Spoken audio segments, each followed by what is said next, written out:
Hello et bienvenue dans un nouveau carnet de lecture. On est lundi 18 octobre, je ne sais pas, peut-être.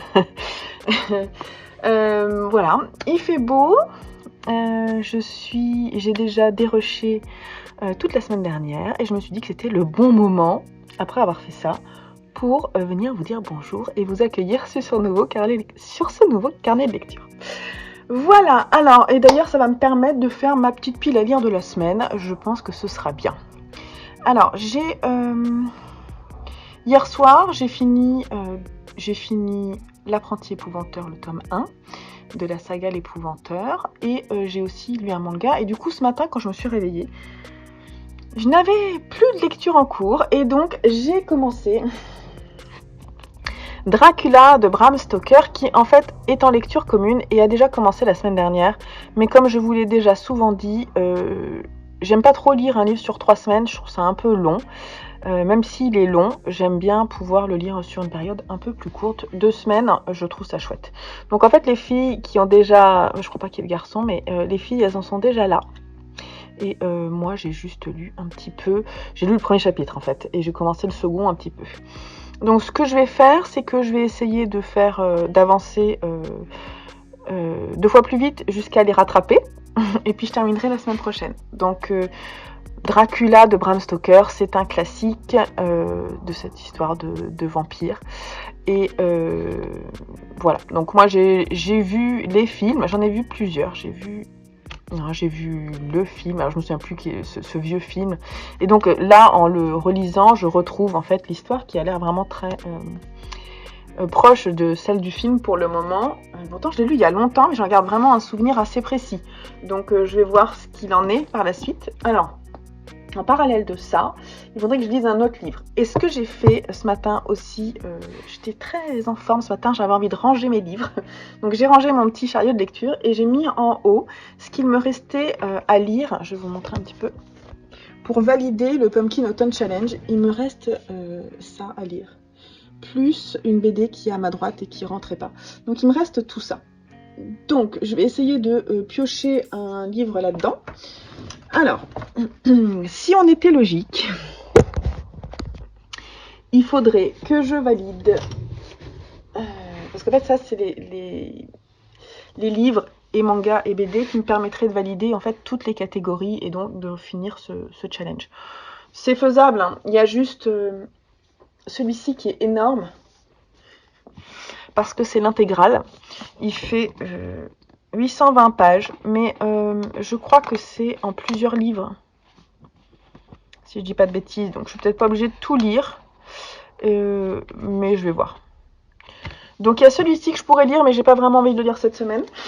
Je sais pas, j'ai pas envie, hein. En fait, mais ça serait pas mal, c'est pas que j'ai pas envie, j'ai envie de le lire, mais les 1000 pages là me tentent moyen.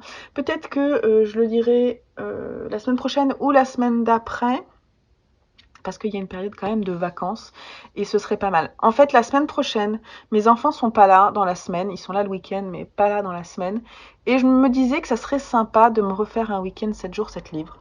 Et donc, je peux pas mettre un gros bouquin comme ça la semaine prochaine, si je fais ça, hein. C'est pas sûr que je le fasse. Donc, je pense que soit je me lis en parallèle de Dracula, qui est quand même assez sombre, je me lis La première fois qu'on m'a embrassée, je suis morte, qui est un livre, qui est un feel good. En fait, j'ai failli l'enlever. Et je me suis dit, mais en fait, j'ai pas dans la catégorie feel good, j'ai rien. Parce qu'en fait, je suis pas une grande lectrice de feel good, je crois. Ça m'ennuie rapidement, j'aime pas trop. Souvent, je trouve ça assez cliché. Et je suis souvent déçue, en fait. Mais bon, celui-ci, je l'ai acheté sur Vinted en occasion. Et je pense qu'en fait, ça serait pas mal. Et je me dis, fais-le, comme ça, tu la lis, et puis après, tu passes à autre chose, quoi. Hein, genre la nana qui a pas envie de lire le livre. Mais bon, je pense que 500 pages, ce qui serait pas mal, ce serait que j'arrive à lire Dracula en journée, et que le soir, je me couche avec ça, comme ça, c'est hyper léger, et c'est très bien. Allez, on va partir là-dessus. Je vais essayer de faire ça. C'est-à-dire qu'aujourd'hui, je vais me lire le second chapitre là pour rattraper les 2 première catégorie de la semaine dernière. Et alors, je vais lire celle qui est à ma droite, là, parce que je l'ai sortie, parce que je voulais la lire. Donc, La balade de Yaya, qui est l'intégrale, qui vient de la bibliothèque de mes garçons, qui est un livre de Aumont, Girard Marty et Golo. Et je sais pas ce que c'est comme... c'est les éditions Fay. Donc, le scénario, c'est Aumont, Girard et Marty, et le dessin, c'est Golo. La série au complet, on a 3 intégrales. C'est ça. Ou alors, en petit format, il y en a 9. Voilà. Donc, chaque intégrale représente 3 petits formats. Donc, voilà. Je pense que je vais la lire. J'ai très envie. Et alors, on va s'en rajouter un autre, un graphique. Soit...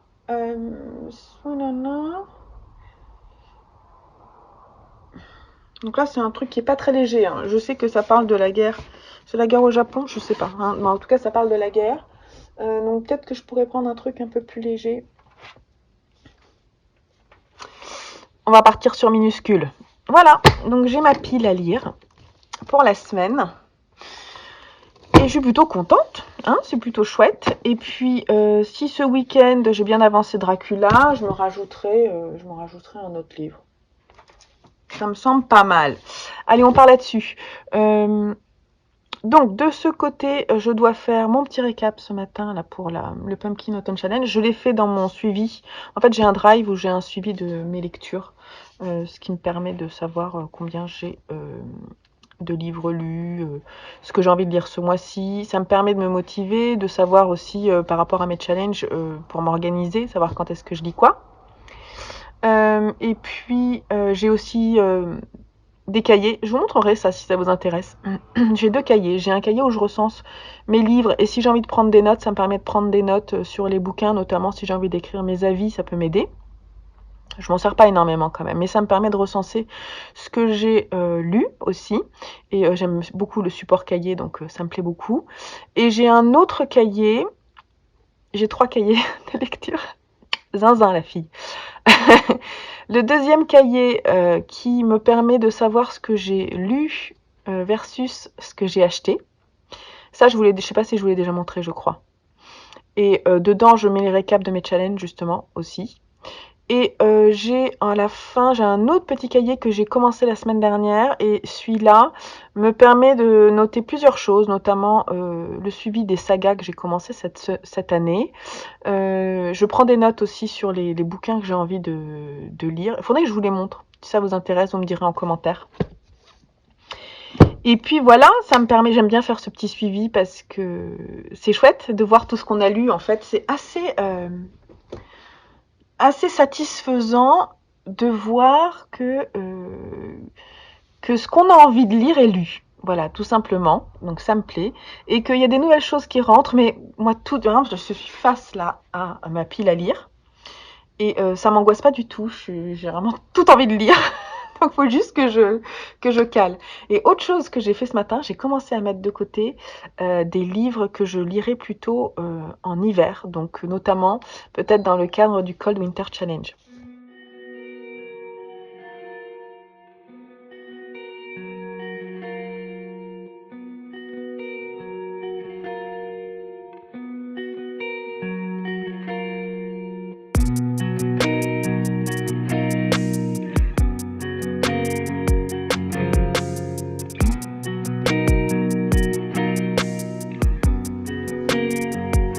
Quel genre d'homme est-ce, ou plutôt, quelle espèce de créature n'ayant que l'apparence d'un homme?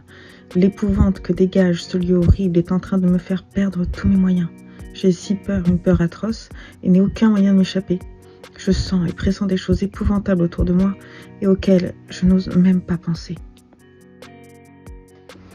Hello du mardi midi.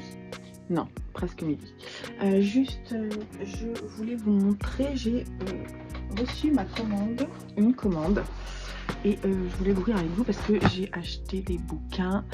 Oui, j'ai acheté des bouquins en prévision de mes futures lectures, et je voulais vous montrer ce que j'ai pris. Donc c'est vraiment des bouquins qui sont dans... En fait, je vais vous expliquer. Sur Babelio, je mettais tout ce que j'avais envie de lire et même ce que j'avais dans la bibliothèque à lire. En fait, il y a plusieurs segments. Vous avez lu, en cours, pense bête, emprunté, à lire. Il y a plusieurs façons de trier et en fait, je mettais tout ce que j'avais dans ma bibliothèque là-dedans. Dans le segment à lire et je ne spécifiais pas en fait ce qui était dans ma bibliothèque, donc dans ma pile à lire, et ce qui était dans mes envies. Et j'ai fait le travail, alors c'était rapide, hein, de mettre ce que je n'avais pas dans ma pile à lire dans la partie pense bête. Et du coup, ça m'a donné envie d'acheter quelques livres. Et je me freine pas parce que en ce moment j'ai très envie de bouquiner. Donc, et je prépare mes lectures d'hiver. Et voilà, je vais vous montrer. Donc, déjà, en fait, je l'ai acheté pour ça. Alors, je vous ai parlé du film Dune que je suis allée voir rapidement, je crois. Mais je vous en reparlerai de toute façon dans mes coups de cœur.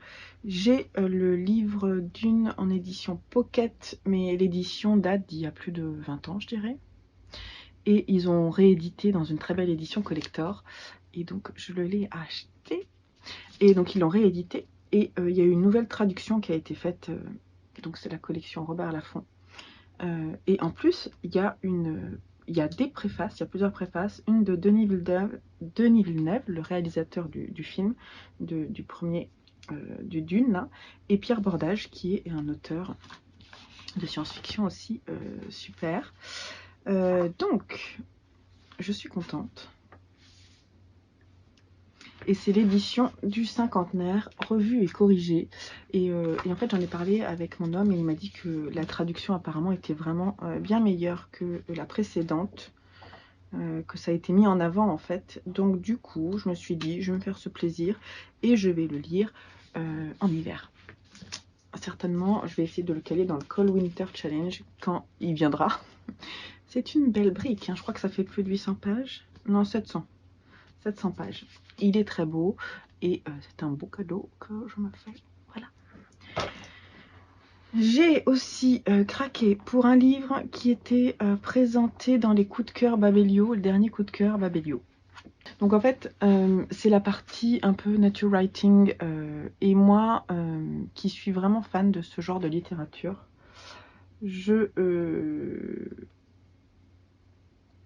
en fait, voilà, j'ai été tentée parce qu'apparemment c'est un auteur qui a écrit déjà beaucoup de livres, mais je ne sais pas s'il n'y a pas de la science-fiction là-dedans.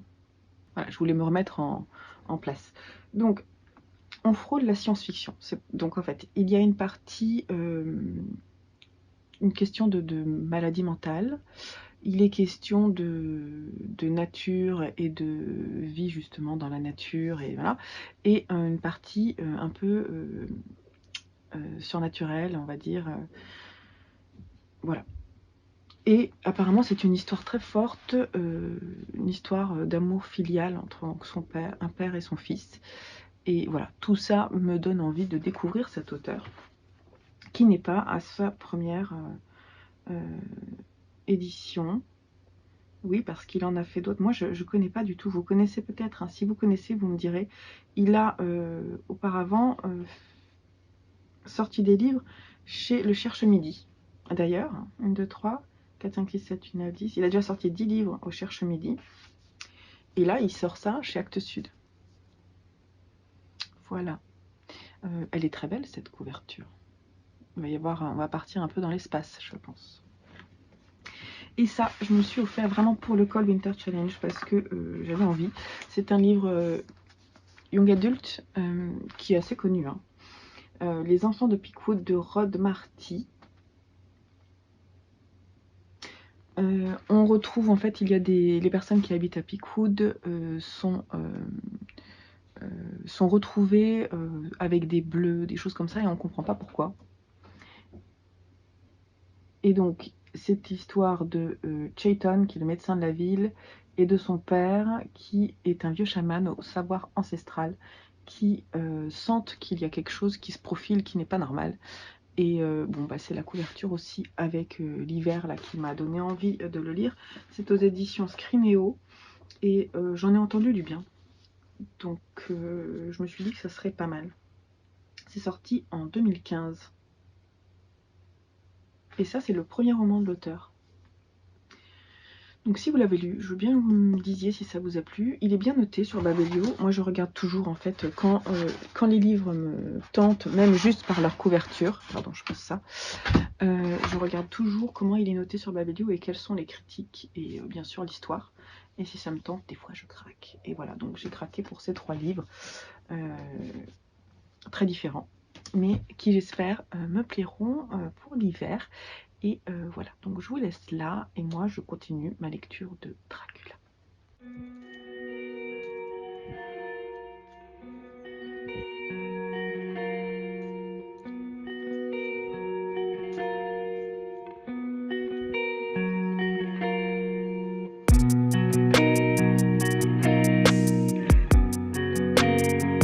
Donc on est le même jour, mardi. Je suis en contre-jour, mais je vais me mettre devant la lumière, ça devrait le faire. J'ai reçu un colis. Je l'attendais pas vraiment, mais en fait, ma mère m'avait prévenu, je l'ai eu au téléphone. Et ils sont amis avec un couple dont le mari fut journaliste. Il était à la prise de son en journalisme international et un jour il a été victime d'une prise d'otage.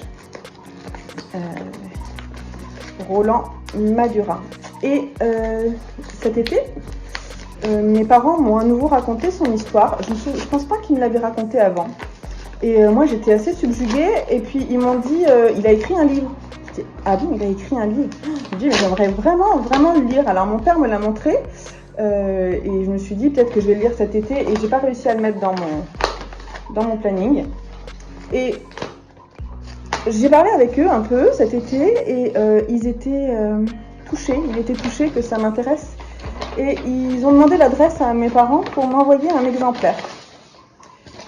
Donc je vais me faire un plaisir de le lire. C'est Nous sommes là où nous devons être. Le témoignage du preneur de son de l'équipe de France 2, otage des rebelles, Abou Sayyaf. Donc du coup, j'essaie juste de resituer le truc. De juillet à septembre 2000, pendant 73 jours, ils ont été enfermés sur l'île de Jolo. Donc là, ça se passe dans la jungle philippine. Donc voilà, c'est un témoignage de Roland, qui est donc fut journaliste. Aujourd'hui, il est à la retraite. C'est un livre témoignage. Et j'ai très hâte de le découvrir. Désolée parce qu'en fait, je lis en même temps et j'essaie de me resituer. Mais en fait, j'ai pas trop non plus envie. J'ai envie de me laisser porter par ce témoignage. Donc c'est pas vraiment un roman, hein, parce que c'est vraiment issu d'une histoire vraie. Et j'ai très hâte de savoir comment il a pu retranscrire ça, cette période si difficile de sa vie. Et je partagerai ça avec vous parce que si c'est intéressant et bien écrit, je pense que vraiment c'est ce genre de témoignage qu'il faut lire pour se rendre compte vraiment de la réalité des événements. Voilà. Donc, il est assez court. Il fait 180 pages. Et je le lirai prochainement. Déjà, je vais leur envoyer un petit mot. Et il m'a écrit une petite dédicace. C'est trop gentil. C'est trop gentil. Effectivement, je me pose... En fait, il m'écrit une histoire de prise d'otage vue de l'intérieur, en espérant que la lecture de ce récit réponde à vos questions. Et effectivement, c'est tout à fait ça. Je pense que c'est vraiment... J'essaie de savoir, j'aimerais vraiment comprendre comment ça se passe. Et voilà, donc du coup, j'ai hâte de savoir comment il a pu retranscrire ça. Roland, c'est ce personnage-là qui est très souriant, il est très sympathique. Et je pense pas qu'il regarde ces vidéos, mais je vais le remercier. Je vais demander le numéro à mes parents pour leur envoyer un petit mot. Je suis très touchée qu'il me l'ait envoyé. C'est aux éditions Ivoire Clair. Et voilà, c'est trop gentil. Donc je vais le lire prochainement, c'est sûr. Sinon, petit café.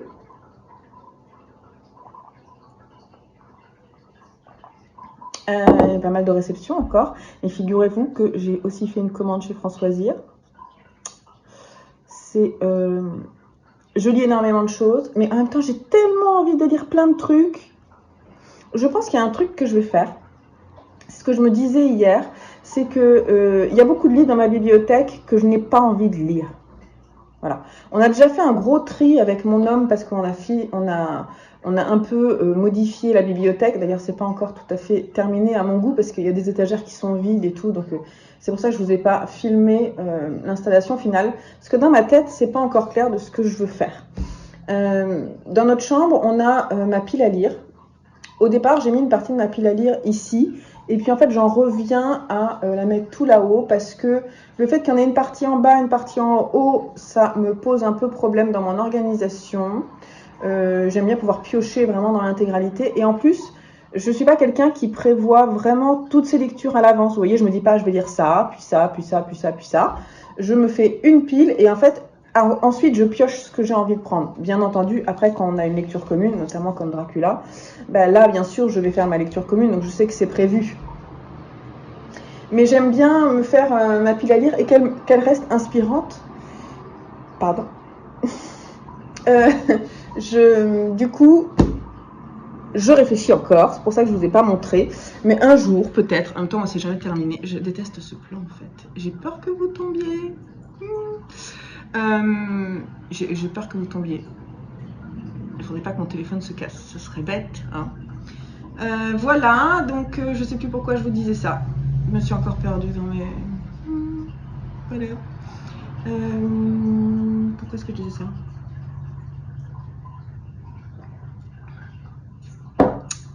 Oui, que j'avais acheté d'autres livres et que... Voilà, je culpabilise pas, donc j'ai vraiment envie de faire un tri entre ce que j'ai vraiment envie de lire, donc ce qui est potentiellement une pile à lire, parce que j'ai sorti des choses de ma bibliothèque en disant ça, j'ai vraiment envie de le lire. Mais dans ma bibliothèque, en fait, j'ai envie de tout ce que j'ai pas lu, j'ai envie de le lire. Et en fait, il y a des choses dans ma bibliothèque que j'ai et que j'ai pas envie de lire. Donc, est-ce que ça vaut le coup de les garder? Donc, je me disais, ce serait pas mal de faire un tri, genre 2 fois par an, 2-3 fois par an, je pense 3 fois de façon trimestrielle, c'est pas mal. Et de mettre sur Vinted ce qui vraiment m'intéresse pas, puisque étant donné que j'achète des livres, autant que j'en vende aussi, parce qu'à un moment, les bibliothèques vont saturer. De toute façon, on a toujours vécu, mon homme et moi, avec des bibliothèques qui saturaient. Donc peut-être que c'est le moment de faire un gros tri. Je me dis, je sais pas comment vous faites, vous. Déjà, vous achetez peut-être pas autant de livres que moi. Ça, il y a de fortes chances, parce que là, c'est un peu compulsif en ce moment. Moi, en fait, je sais pas faire les choses à moitié. Donc, je sais pas faire. Si vous me connaissez, autre même que sur mes vidéos lecture, je suis quelqu'un qui va tomber. Je suis pas quelqu'un qui fait les choses à moitié. Et donc, du coup, si je fais pas les choses à moitié, quand j'ai une passion, c'est un peu une passion dévorante. Bon, là, il faudrait que je me calme quand même. Je pense que... Non, ne dis pas des choses comme « je vais être nobody ». Non, non, je ne le dirai pas, parce que j'ai pas envie. Mais voilà, il y a encore d'ailleurs plein de titres qui me tentent et je vais me calmer. Mais là, je vais me calmer, je pense. Là, en fait, à recevoir, j'ai ma commande Françoisir et j'ai fait une commande Vinted. Je suis pas super fan de ma commande, mais en fait, elle avait un bouquin qui me tentait et du coup, j'en ai pris 2 autres. Voilà. Donc, on aura des réceptions, hein, c'est tout. Bon, je vous laisse là parce que j'ai plus rien à vous dire, je crois.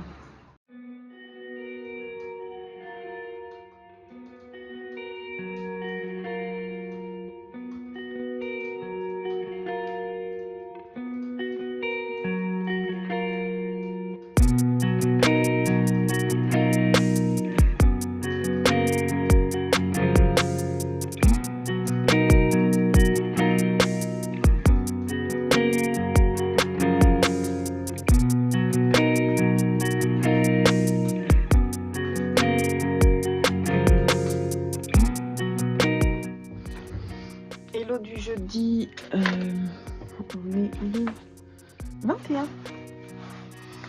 On est le 21 octobre et je viens de recevoir... Alors, je Je vous ai dit que j'ai fait une commande sur France Loisirs et je me suis rendu compte hier, ils m'ont envoyé 3 mails pour me dire qu'ils allaient m'envoyer les 3 livres de façon séparée et franchement je trouve ça pas cool.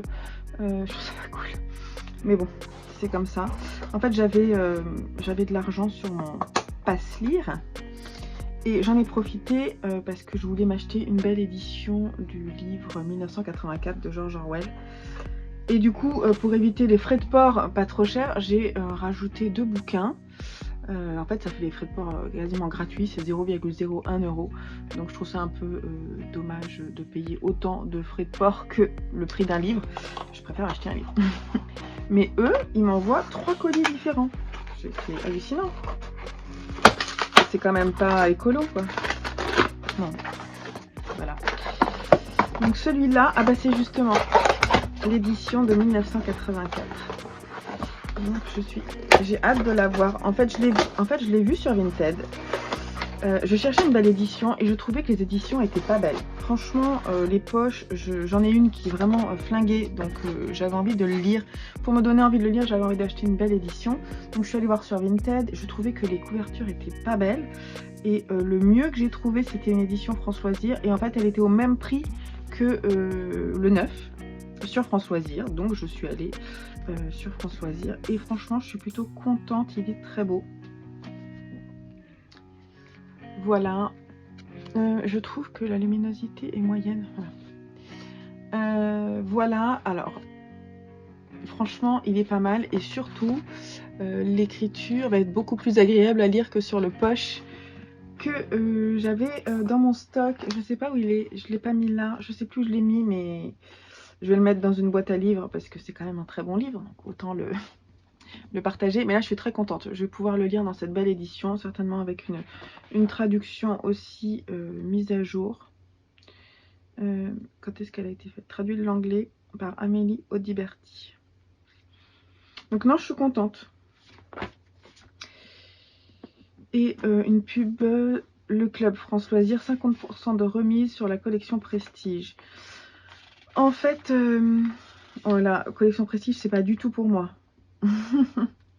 Je vois, hein, la collection Prestige, en fait, c'est Marie-Bernadette Dupuis, il y a 5 livres, Daniel Steele, Françoise Bourdin, voilà. Donc non, ça m'intéresse pas, c'est pas trop mon style de lecture, mais peut-être ça vous intéressera. Je trouve qu'en fait justement, moi qui étais très réfractaire à France Loisirs au départ, parce que forcément c'est de l'argent qui est pris tous les mois de façon régulière sur notre compte, hein, faut quand même se le dire. C'est pas énorme, hein. Je sais plus, ça doit être 6 ou 7 €, un truc comme ça. Mais ensuite ça fait un pécule et plus vous achetez en fait sur le site, plus vous avez de l'argent dans votre passe lire. Et cet argent, vous pouvez l'utiliser pour acheter de nouveaux livres. Et il y a beaucoup d'offres promotionnelles qui vous permettent d'avoir des livres de qualité pas chers.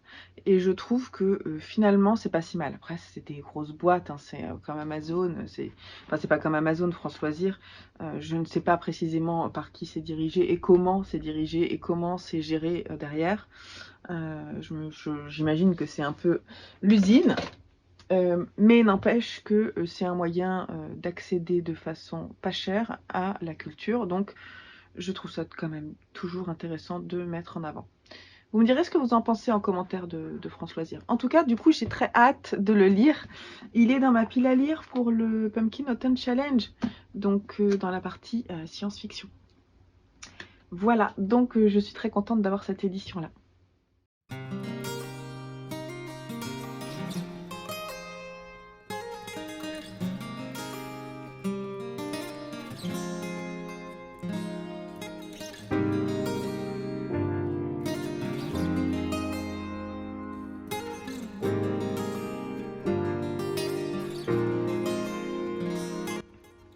Hello du vendredi matin, je viens de recevoir mon second envoi France Loisirs que j'ouvre avec vous.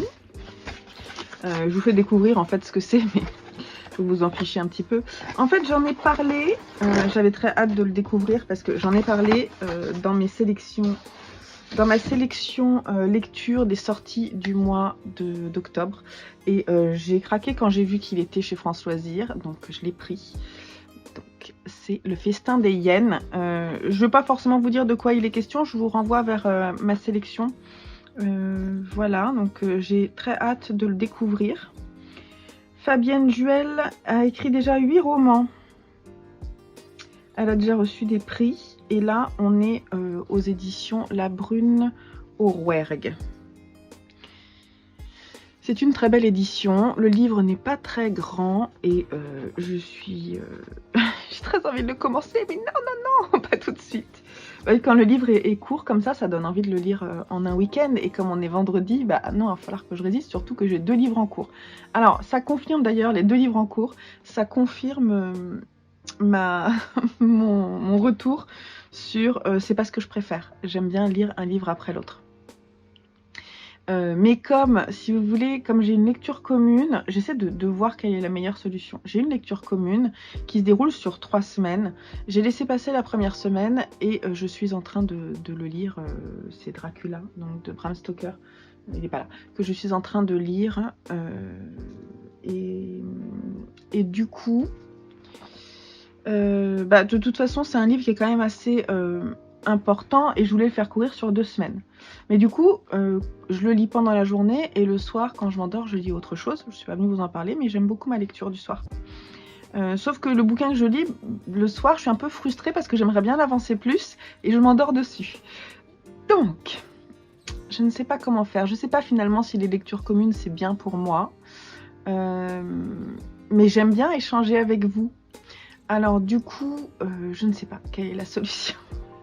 Ou alors je fais des lectures communes avec des personnes qui lisent vite. Mais en fait, non, j'aime bien échanger avec vous sur Facebook, sur les lectures et tout, c'est trop cool. Donc non, j'ai envie de continuer. Ce que je peux faire, c'est... j'ai pas forcément envie de changer mon rythme de lecture et je vous dis, j'aime pas forcément lire plusieurs livres en même temps. Donc soit je le fais comme je le sens et je lis le livre en one shot et puis j'échange avec les personnes. Je pense que c'est ce qu'il y a de mieux. Je le lis comme ça et voilà. Donc là, ce qui va se passer, c'est que Dracula, je vais pas le finir ce week-end. Donc je vais l'avancer jusqu'à la moitié. C'est ce que je me suis dit aujourd'hui. Je vais l'avancer aujourd'hui parce que j'ai très envie d'avoir la suite, surtout que c'est franchement très très bien. Je vais l'arrêter.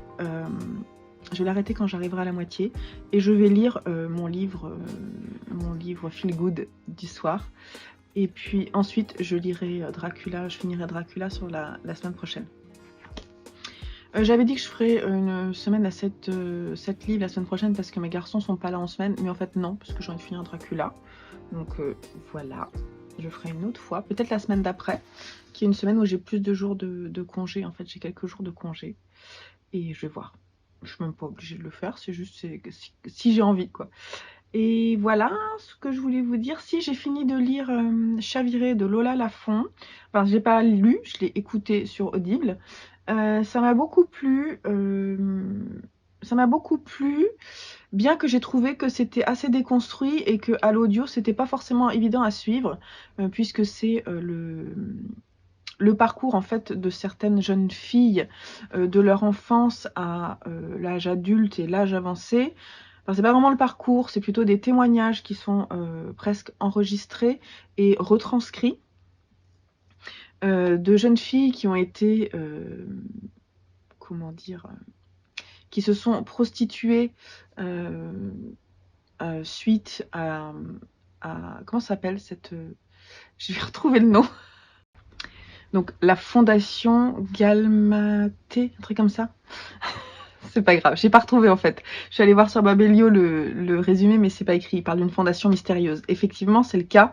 C'est-à-dire que c'est des jeunes filles qui ont été repérées vraiment genre à l'âge de 13 ans et des danseuses, d'apprenties danseuses. On leur a dit rentre là-dedans et puis on va te donner des fonds pour que tu puisses faire des études de danse poussée. Et ces jeunes filles de 13 ans ont participé à des dîners qui étaient vraiment très limites et plusieurs se sont ensuite prostituées, n'ont pas eu le choix, se sont retrouvées face à ces situations qu'elles n'ont pas pu refuser, parfois avec les parents qui ne savaient pas mais qui cautionnaient, donc c'était vraiment compliqué. Et on va suivre le parcours notamment de Cléo et Betty, je crois. Enfin, il y en a vraiment plusieurs qui sont récurrentes. Et savoir comment elles ont réussi à s'en sortir. Et Cléo est une de celles qui a continué la danse, mais n'a pas pu aller plus loin Enfin, elle n'a pas pu aller plus loin. Elle est devenue danseuse professionnelle et elle dansait sur les plateaux télé de missions de Drucker, par exemple. Ce scandale, en fait, qui a éclaté, puisqu'il y a des personnes qui ont fait des recherches et qui se sont rendues compte qu'il y avait plusieurs jeunes filles qui avaient en fait plus ou moins participé à cette fausse fondation de soutien et qui du coup été victimes de viol. Et donc du coup, bah, à l'âge adulte, bien avancé, ces femmes-là témoignent soit de façon cachée, soit de façon ouverte pour parler de ce qu'elles ont vécu. Et donc on va écouter, enfin moi c'est ce que j'ai fait, j'ai écouté leurs témoignages. J'ai trouvé que c'était vraiment percutant. Alors c'est un livre qui est court, je crois qu'il fait, voilà, il fait 200 pages, mais c'est violent. On le prend en pleine figure, on écoute ces femmes qui sont devenues danseuses ou qui ont arrêté leur carrière de danseuse, qui étaient pourtant prometteuses et qui ont été complètement cassées dans leur vie par ce scandale. Celles qui se sont tues, celles qui, enfin la plupart se sont tues ou les rares se sont dit bah de toute façon je suis bonne qu'à ça. Beaucoup se sont prostituées ensuite. Voilà. Voilà, en fait, ce qu'ils disent, 2019, un fichier de photos est retrouvé sur le net. Et oui, parce que certaines filles étaient photographiées. Voilà, c'est terrible. Nues, tout ça. Et donc, la police lance un appel, un témoin à celles qui ont été victimes de la fondation. Voilà. Je vous le conseille. Je pense que j'aurais préféré le lire plutôt que l'écouter. Mais franchement, c'était un bon livre audio.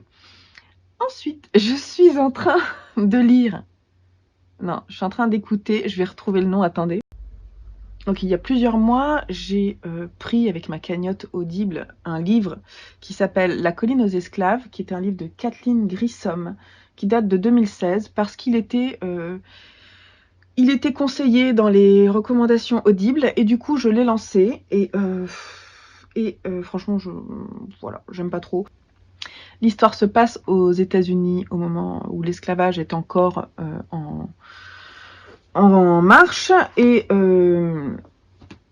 donc on retrouve en fait, c'est l'histoire de Lavinia, qui est une petite Irlandaise blanche qui est retrouvée inconsciente et qui va se retrouver à intégrer une famille qui la prend, qui va l'adopter en fait, et qui va essayer, enfin voilà, qui va l'adopter simplement.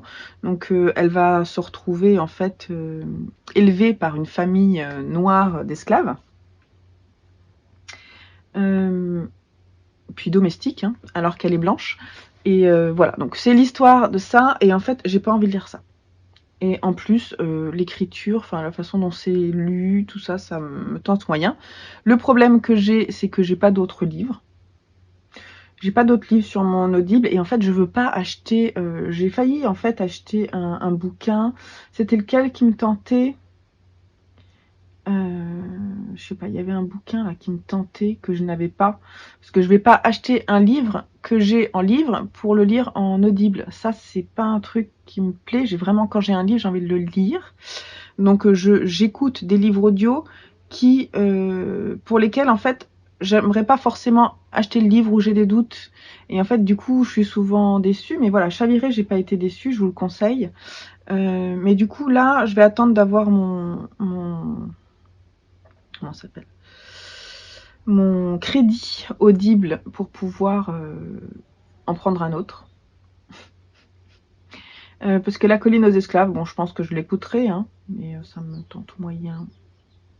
C'est une chronique familiale, en fait, voilà, dans une famille américaine avec des esclaves, et comment ça se passe dans la famille. Et je me tortille les cheveux, je sais. Voilà, c'est un petit tic. Après, c'est joli, ça fait des anglaises. Enfin, non, pas vraiment, parce que moi j'ai les cheveux raides, ça fait rien du tout. Bref, pour le moment, donc je n'écoute rien. Ça me pose un peu problème parce que ce week-end, il faut que je fasse de la mise en écheveau pour ma boutique. Et bah, quand j'ai mes deux mains prises, comme ça, je peux rien faire d'autre que d'écouter un livre. Et ce livre, bon, je pense que je vais faire, c'est que je vais essayer de le continuer ce week-end. Et puis si ça me plaît pas, bah, j'arrêterai. Et voilà, tout ce que je voulais vous dire. Ah oui, si, je voulais vous dire aussi que on a acheté le tome 2 pour offrir du Sorceleur à un des copains de mon fils. Et du coup, je lui ai pris le tome 1, mais il le sait pas. Je lui ai pris le tome 1 et je vais lui mettre dans le calendrier de l'Avent. C'est un livre de Andrzej Sapkowski. Et donc, il y a une série Netflix qui est adaptée, donc c'est The Witcher, que je regarderai pas pour le moment, parce que je pense que du coup, je vais le lire. Voilà, donc je vais le laisser le lire, et puis moi, je le lirai aussi, je pense. Parce que du coup, je suis un petit peu intéressée de savoir comment c'est. Apparemment, c'est très bien. Vous l'avez lu? Dites-moi. Vos enfants l'ont lu?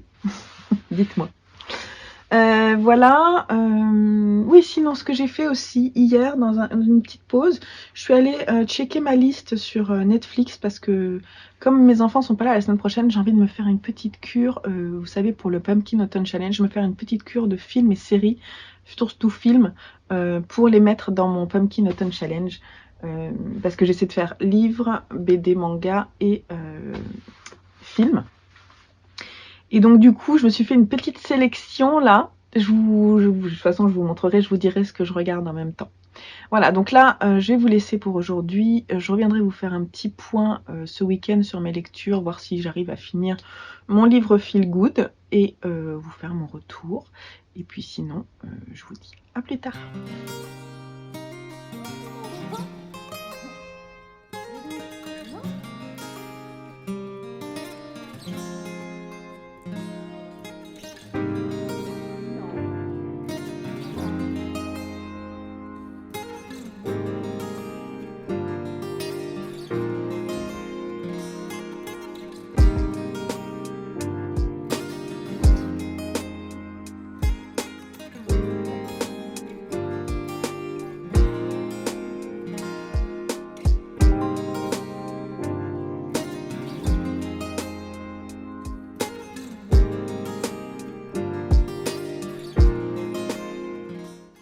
Hello du samedi midi, je vais me poser pour bouquiner, tricoter, et vous êtes beaucoup trop bas. J'ai du mal avec ce trépied là, il m'embête. Voilà. Donc ce matin, j'ai fini de lire la moitié de Dracula, c'est vachement bien, de Bram Stoker. Là, il y a un revirement. En fait, je ne vais pas vous raconter l'histoire parce que Dracula, je pense que tout le monde connaît à peu près l'histoire. Ce qui est intéressant, je vous en parlerai, je pense, plus à la fin, c'est la forme qui est souvent de façon épistolaire. Donc, on est soit un échange de messages, soit des extraits de journaux qui sont écrits par les différents caractères. Et alors, on a... En fait, ça commence au départ par l'histoire de Jonathan, clerc de notaire, et qui est invité dans la propriété du comte Dracula pour travailler, puisqu'il veut acheter une maison, enfin il veut aller, bref, il a besoin d'avoir son expertise pour prendre les bonnes décisions. Et en fait, le début, c'est l'arrivée de Jonathan à l'endroit où le comte Dracula habite, arrivé jusque là. Ensuite, c'est le moment où il est dans la propriété du comte Dracula, et cet échange très obscur je pense que vous avez peut-être les images du film qui reviennent, mais tout est sombre dans la pénombre et il n'a pas le droit de sortir de la chambre la nuit parce qu'il voit bien qu'il se passe des choses un peu bizarres. Et là, on a beaucoup d'extraits de son journal et ses sensations, et on voit que ça commence à partir un peu n'importe où, et qu'il essaie de s'enfuir, et là ça s'arrête là. Et ensuite on passe, on est ailleurs, on est à Londres je pense, enfin je sais pas où on est, dans une grande ville, à Dublin peut-être, tu vois. Et on est près de la fiancée de Jonathan, qui est Mina. Et Mina, en fait, elle va nous raconter son quotidien et ses inquiétudes sur le fait d'avoir peu de nouvelles de Jonathan. Et en parallèle, il y a l'histoire de sa cousine qui est une très belle femme et qui est très convoitée par beaucoup d'hommes qui, le même jour, elle est demandée 3 fois en mariage par différentes personnes et il y en a un seul qu'elle aime, c'est Arthur. Et il y a un des 3 prétendants qui est un médecin très intéressant qu'elle est conduit mais qui restera ami avec elle. Et en fait, Mina, il va se passer un truc bizarre. Elle va être en fait contaminée. On ne sait pas par quoi. Et elle fait des crises de somnambulisme. Donc, non, pas Mina, excusez-moi. La jeune fille, là, comment est-ce qu'elle s'appelle? Lucie. Lucie, donc c'est la cousine de Mina. Lucie va être contaminée. Et en fait, elle fait des crises de somnambulisme et Mina reste avec elle, la protège pour éviter qu'elle sorte, justement, qu'elle se fasse mal. Et elle va se rendre compte qu'il se passe des choses très bizarres et elle va attester de son comportement étrange dans le cadre de son journal. Et là, on en est à la partie où on voit bien, il y a des médecins qui viennent parce que Lucie est très malade et elle a beaucoup de mal à s'en remettre. En fait, elle s'est fait mordre, mais ils comprennent pas tout de suite. Et petit à petit, les médecins commencent à comprendre qu'il y a quelque chose qui est atroce. Il y a toute une histoire de transfusion, d'essayer de la sauver, tout ça. Et c'est très intense.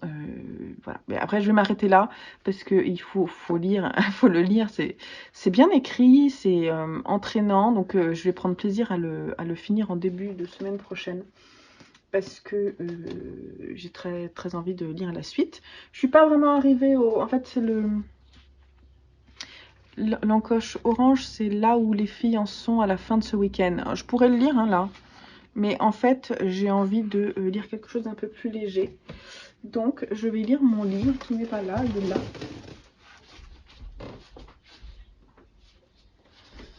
Donc, je lis une... je sais pas comment on appelle ça. Un livre feel good.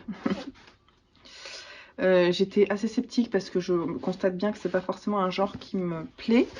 Et finalement, ça se lit bien pour le moment. Donc j'ai lu que, on va dire, un quart du livre. Donc c'est La première fois qu'on m'a embrassée, je suis morte de Colleen Hockley. Je crois que c'est une femme qui est journaliste au départ et dans des magazines. Si je dis pas de bêtises, Colleen Hockley, elle était journaliste dans dans la presse américaine féminine. Et je trouve que ça ne peut pas être son premier livre. Et on suit, il y a 2 voix. On suit Jubilee, qui est donc cette jeune femme qui a une maladie très rare, qui a été découverte dans son enfance et qui a vraiment pourri sa vie parce que en fait elle est allergique au contact des autres. Donc elle a embrassé une fois un jeune homme et ça la rend vraiment malade et les autres, c'est elle ou c'est lui? Non, c'est elle qui est malade. Ça la rend malade voilà, de l'embrasser, d'embrasser, de toucher les autres. Donc elle porte toujours des gants. Et là, en fait, on voit un petit peu son enfance. Et puis là, on la voit à l'âge adulte. Et en fait, elle est enfermée chez elle. Et pour elle, elle est devenue complètement, comment on dit, agoraphobique. Donc elle peut pas sortir de chez elle. Elle a peur des autres. Elle a peur en fait de tout. Ça lui fait vraiment extrêmement peur. D'ailleurs, elle se cache de ses voisins. Ça ne veut pas se faire voir. Voilà. Mais sa mère décède et elle va devoir trouver un travail. Et donc, elle trouve un travail en bibliothèque. Et bon, pour le moment, je viens juste de lire ce passage-là. Et en parallèle, on a Eric, si je dis pas de bêtises. Je vérifie juste. Ce qui s'appelle Eric, ouais. Eric, qui vit dans la même ville que Jubilee, qui est un homme qui vit avec un jeune garçon... je sais pas quel âge il a, 8-10 ans je crois, qui n'est pas son fils, mais qu'il a... On sait pas trop en fait d'où il vient. On va apprendre, je pense, petit à petit. On sait juste qu'il est un petit peu différent des autres enfants et qu'il a du mal il a du mal à vivre sa scolarité.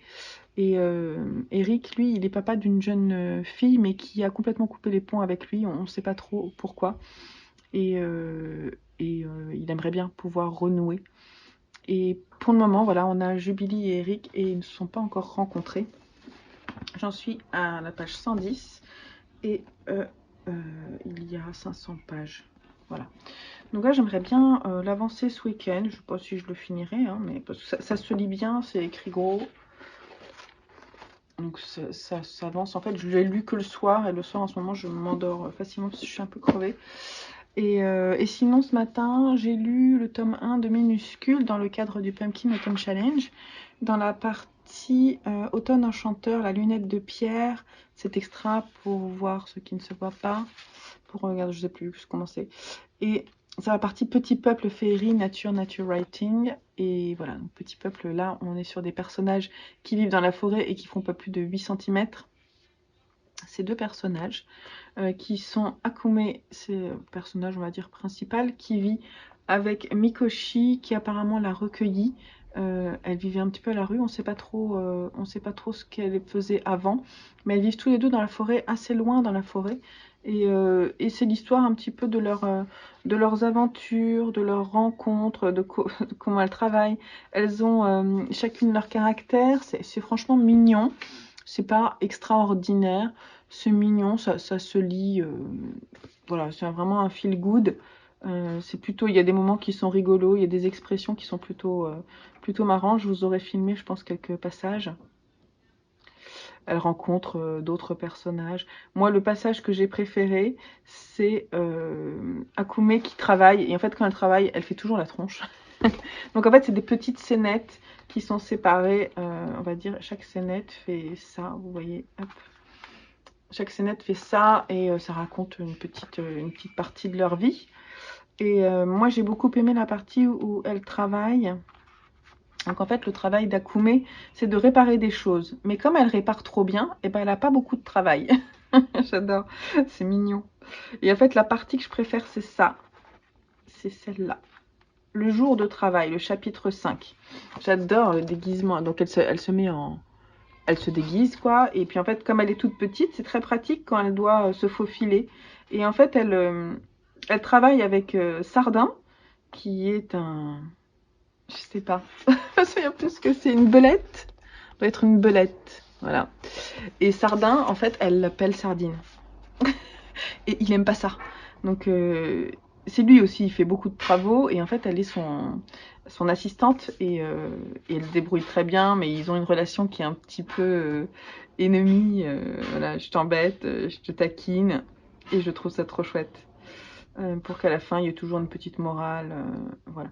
C'est très mignon, franchement. Bon, après, je n'achèterai pas forcément la suite. Mais si je tombe dessus en occasion, pourquoi pas. Voilà. C'est de Takuto Kashiki et c'est aux éditions Komiku. Le premier tome, là, il est sorti, je crois que j'ai lu, c'est 2015. Ouais, 2015 pour l'édition française.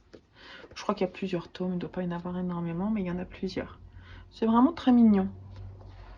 Mais par exemple, ce genre de dessin, je trouve ça dommage finalement que ce soit pas en couleur parce que je trouve que voilà, la couverture donne vraiment envie et ça rajoute quand même quelque chose. Et une édition colorée, ça aurait été vraiment bien, je pense. Voilà.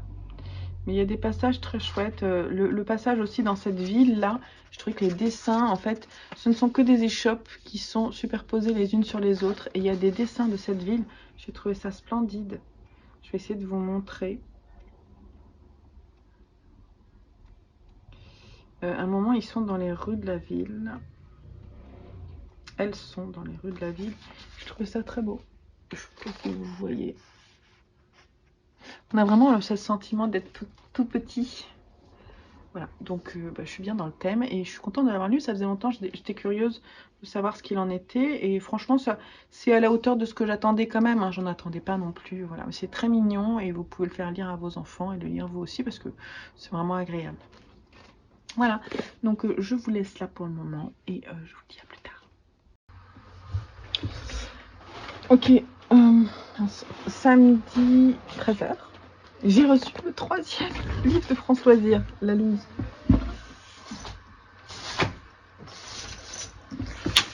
Je m'en veux un peu de cet envoi en 3 fois quand même. Hein. Là, enfin, c'était écrit nulle part sauf... Non, c'était pas écrit que ça serait en 3 fois. Enfin, je crois pas. J'aurais dû vérifier un peu mieux. La prochaine fois, je ferai un peu plus attention.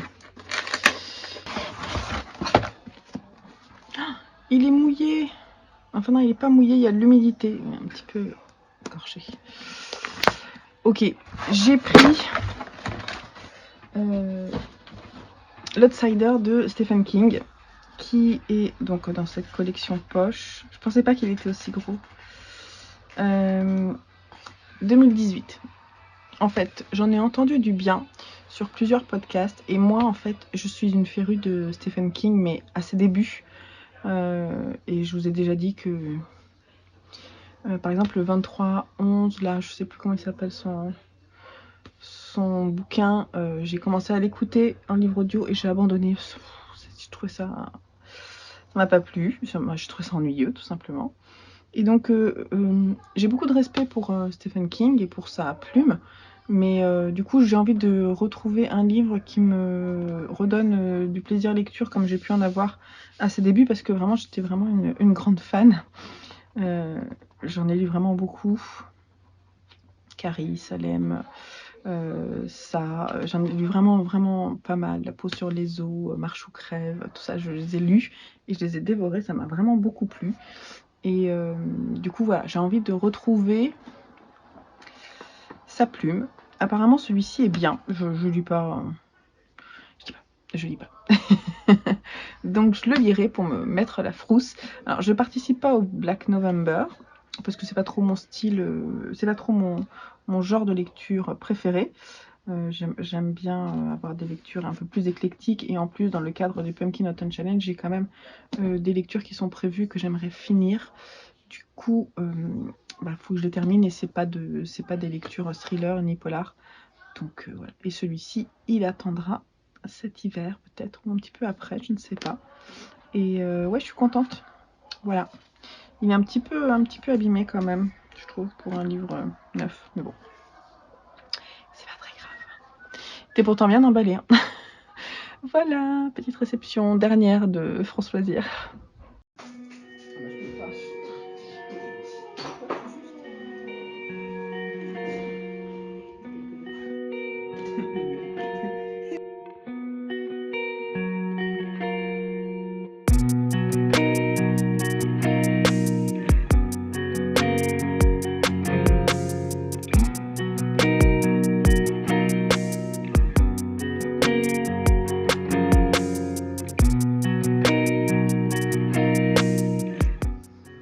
Hello du dimanche matin. On est vraiment en contre-jour, ça va être difficile. C'est pas grave. Je vous prends 2 minutes pour vous dire que j'ai lu la balade de Yaya. La première intégrale, il y en a 3, si je dis pas de bêtises. Et donc c'est ouais, il y en a 3 grands formats. Et en fait, une intégrale regroupe 3 petits formats. Donc c'est une BD de Aumont, Girard, Marty et Golo, et c'est aux éditions Fay. Donc ça a été offert à mes enfants, je sais plus quand. Et j'avais très envie de le lire, donc c'est chose faite, et je suis plutôt contente, c'est chouette. Je l'ai lu dans le cadre du Pumpkin Autumn Challenge, dans la partie douceur de vivre, et Gigi, tu ne trouves pas que ça sent drôlement bon à la Kutuki Panda. Pour la partie parcours initiatique jeunesse famille, ouais, donc c'est jeunesse. Et Yaya, c'est cette petite fille qui est issue d'une famille très riche de Shanghai à la veille de la guerre. On est vers 1937 en Chine. Et elle croise dans la rue Ubuo, je sais pas comment il s'appelle, le petit garçon. Je vais vous dire. Il s'appelle Tuduo. C'est un petit garçon, lui, qui est très pauvre et qui est acrobate et qui essaie de gagner de l'argent. En fait, il a été... je sais pas comment on dit. On parle pas de sa famille. Il travaille pour un gars qui est fortement antipathique et qui exploite les enfants pour se faire de l'argent. Et voilà. Yaya, elle... j'ai un petit garçon qui se lève.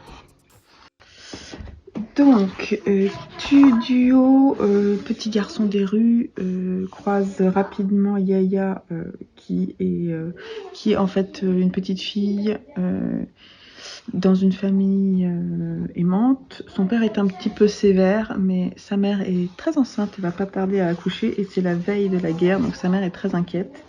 Et Yaya, elle pense qu'à une chose, c'est passer un concours de piano, parce qu'apparemment elle est assez douée. Et en fait, elle va pas pouvoir passer son concours parce qu'il décide de partir, de prendre le bateau et de partir.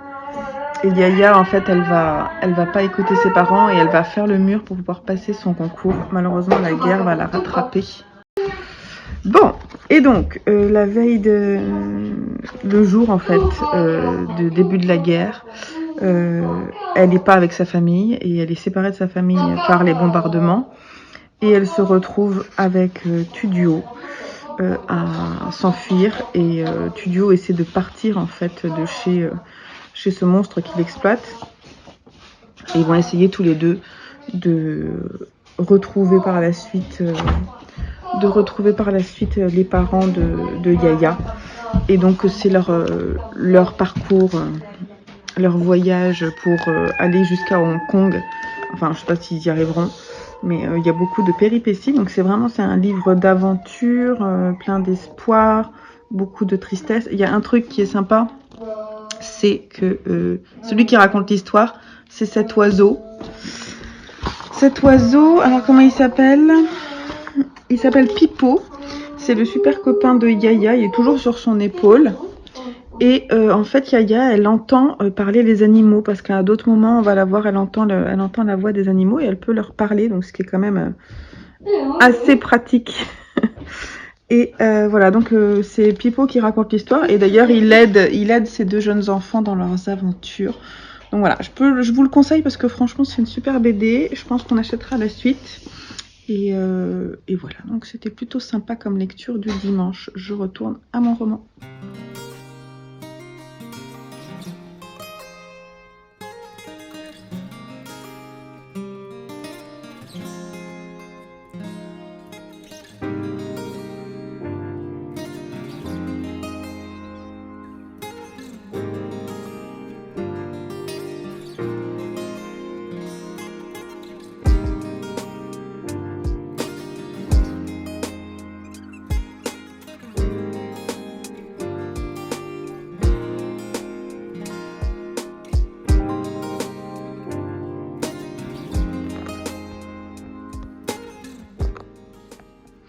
Hello du dimanche soir. En fait, j'ai pas fini mon bouquin et je me dis... en fait, reprenons depuis le début. Vendredi dernier, j'ai fait un live sur mon compte Bobine et Pelote pour annoncer que je vais scinder mes comptes Instagram pour en créer un à part pour la lecture. Donc je suis très contente parce que j'ai pas pu m'en empêcher, je l'ai créé hier et j'ai très hâte voilà, de pouvoir papoter lecture à l'envie, voilà, autant que je veux, voilà. Et puis je me suis dit, j'ai ce vlog qui est en cours, du coup j'ai très envie de créer une chaîne YouTube à part pour la lecture. Et je pense que ma première vidéo peut pas forcément être un vlog. Je pense que je vais faire une vidéo officielle pour le lancement en fait de ma chaîne. Et je me dis du coup ce vlog je vais le continuer sur la semaine prochaine parce que de toute façon j'ai pas fini Dracula et j'ai pas fini la première fois qu'on m'a embrassée. Je suis morte. Donc voilà, je pense que je vais terminer ces deux bouquins et clore le vlog quand je les aurai finis. Voilà, donc tout ça pour vous dire que je vous emmène encore avec moi pendant une semaine. J'espère que le vlog ça sera pas trop long. Voilà. Mais je pense pas parce que je pense que je vais dégommer mes lectures puisque mes enfants sont partis chez leur grand-père cet après-midi à 15 h et que donc jusqu'à vendredi fin de journée, mon homme et moi on est seuls à la maison et donc je vais pouvoir lire. Genre je serai plus en train de faire mes modes cantine, je vais pouvoir bouquiner, je vais pouvoir aussi me regarder les films que j'ai envie de regarder sur Netflix parce que en ce moment, j'ai pas trop le temps, donc j'aimerais bien soit à ma pause déjeuner, soit fin de journée, alterner entre bouquins et films. J'ai ma série aussi, Peaky Blinders. J'ai fini la saison 2. Je crois qu'il y a 5 saisons et j'ai adoré la fin de la seconde saison. Oh, non mais il y a une scène de fou. J'ai adoré cet épisode, vraiment. Je l'ai regardé hier. Oh, ah, génial. Vraiment. Une super série. Et cet acteur-là, oh, je suis en amour. Je suis en amour. Son regard, il est très expressif. J'adore. Et j'aime beaucoup la musique de cette série aussi. Voilà, tout ce que je voulais dire. Je vous reviendrai donc début de semaine prochaine. Là, je tricote un peu et ensuite je vais prendre mon bouquin pour avancer un petit peu. Donc je vais d'abord finir le livre de Colleen Hockley et ensuite je reprendrai Dracula pour le terminer.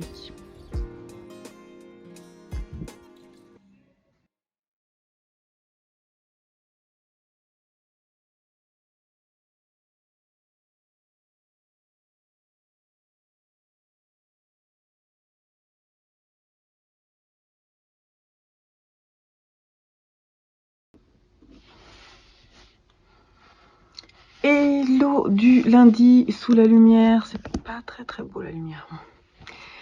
Désolée, j'espère que vous allez bien. C'est lundi donc j'ai envie de faire ma petite palle pour la semaine et je vais la faire en direct avec vous si j'ai pas trop réfléchi. Avant de parler de ça, j'ai fini ce matin la première fois qu'on m'a embrassée, je suis morte, de Colleen Hockley qui est sortie quand ça. C'est sorti en 2017 aux éditions Milady et j'ai beaucoup aimé. C'est pas un coup de cœur mais on n'est pas loin. Donc c'est une romance. Donc déjà ça partait mal pour moi parce que c'est pas...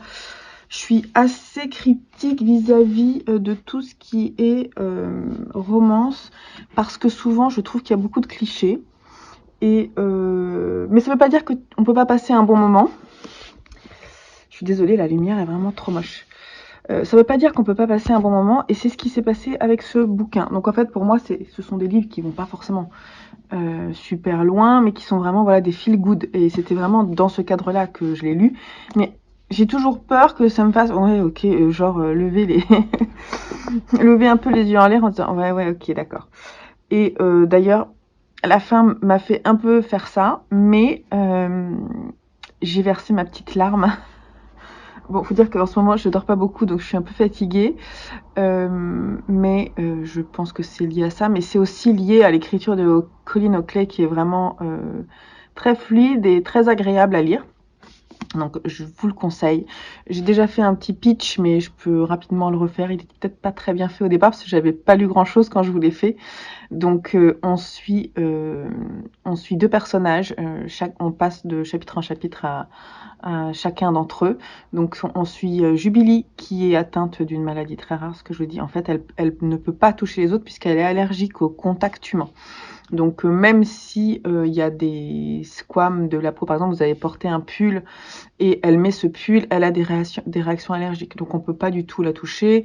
Elle porte des gants elle sait ça depuis qu'elle a 6 ans. Sa mère n'a pas pu la toucher et elle s'est enfermée très très rapidement. Chez elle, elle est partie de ses études, elle a fait ses études enfermée chez elle, quoi. Et elle s'est isolée du monde et à la mort de sa mère, il faut bien qu'elle travaille en fait et elle va trouver un boulot dans une bibliothèque.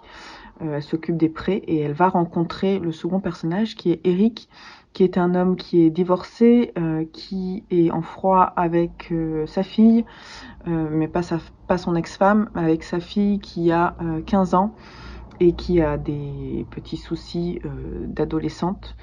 Il aimerait beaucoup pouvoir se rapprocher d'elle, mais il fait tous les efforts du monde, mais il a beaucoup de difficultés. Le personnage d'Eric est vraiment très agréable, il est pas superficiel, il est intéressant. Ces 2 personnages sont intéressants, mais on va revenir après. Et Eric, il a aussi un petit garçon à sa charge, c'est Aja, c'est le fils de son meilleur ami qui est décédé dans un accident d'avion avec sa femme et c'était vraiment des bons amis à lui. Et en fait, son ami a écrit dans son testament qu'il voulait que ce soit Eric qui prenne la garde d'Aja. Donc Aja est un petit garçon qui est très intelligent. Il sait beaucoup de choses. Il a 8 ans et il est vraiment touchant et on sent que voilà, il peut pas parler du décès de ses parents. C'est trop dur et en fait ça pose des difficultés dans leur relation au quotidien avec Eric. Donc Eric il a des difficultés avec sa fille, il a des difficultés avec Aja et il va tomber sous le charme de Jubilee qui est une femme qu'il ne pourra pas toucher. Rien que d'y penser, c'est ça qui m'a fait beaucoup de peine parce que Jubilee aussi est une personne très intéressante, qui est très intelligente, qui a lu beaucoup et il se rapproche en parlant de livres, notamment des livres que moi j'ai beaucoup aimés. Voilà, donc il y a beaucoup de choses qui sont vraiment touchantes et en fait, j'ai été touchée jusqu'à quasiment la fin, mais même la fin, c'est touchant. C'est vraiment touchant.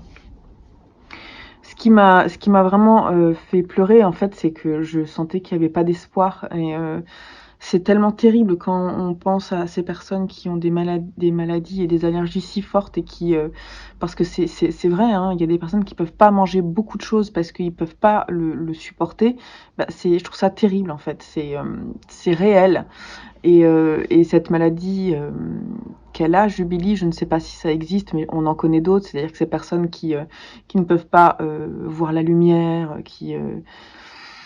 voilà, ces enfants lunes, tout ça, c'est quelque chose qui est quand même assez terrible de pas pouvoir vivre comme les autres. Et en fait, nous pauvres humains qui nous plaignons souvent de beaucoup de choses, on se rend pas compte de la chance qu'on a. Et en fait, ce qui m'a touchée dans ce livre, c'est ça, c'est-à-dire que des fois, le moindre, je sais pas, une caresse sur le visage, c'est peu, mais c'est tellement beaucoup.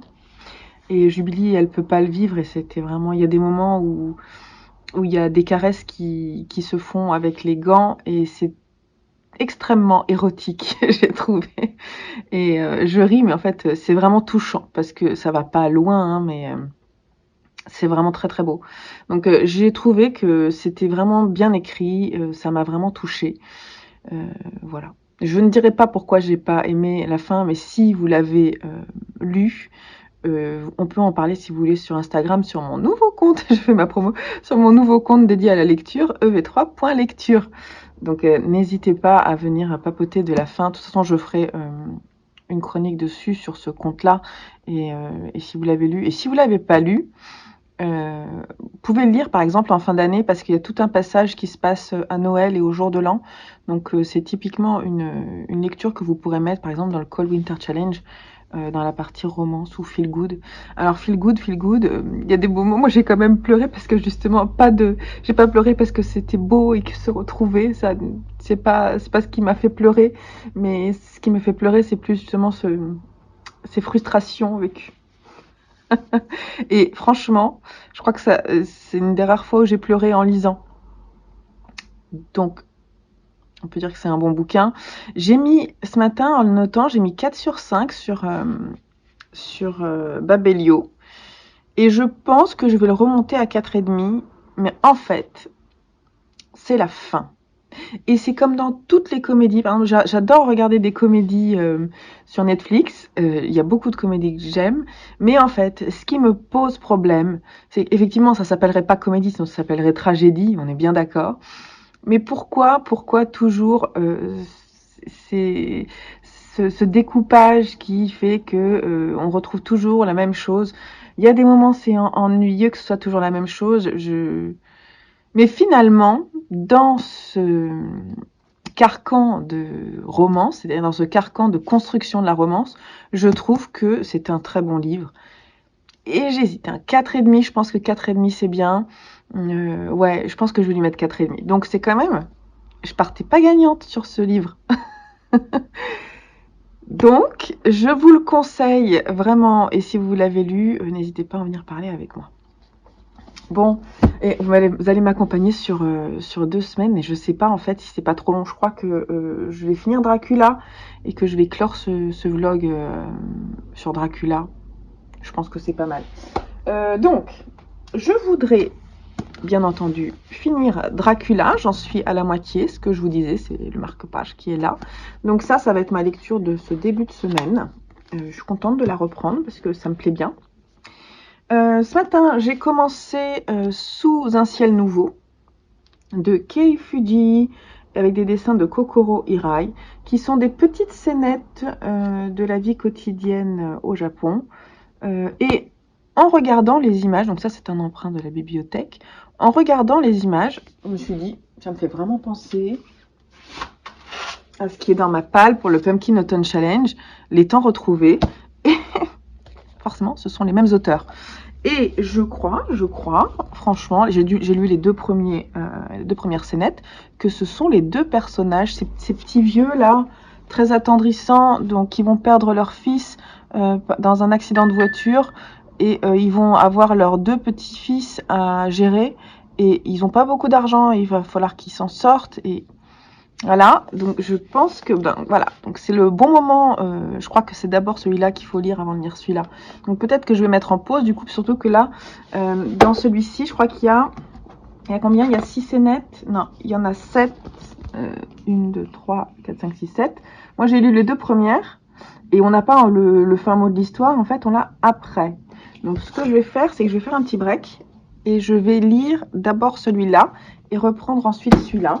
Donc ça, c'est ce que je veux faire. Donc ça, c'est deux mangas, je pense qu'ils se liront quand même très vite. Et à la fin de la semaine, c'est Halloween. Donc après Dracula, je vais lire L'Arbre d'Halloween, qui est un petit bouquin. Donc je pense que... En plus, mes enfants sont pas là cette semaine, donc je vais peut-être pouvoir le lire rapidement. Et est-ce que j'en rajoute un autre? Peut-être, hein. Alors oui, en fait, je sais ce que je veux lire. Et peut-être qu'après, pour rester dans le thème, je vais lire La Faucheuse, le tome 1.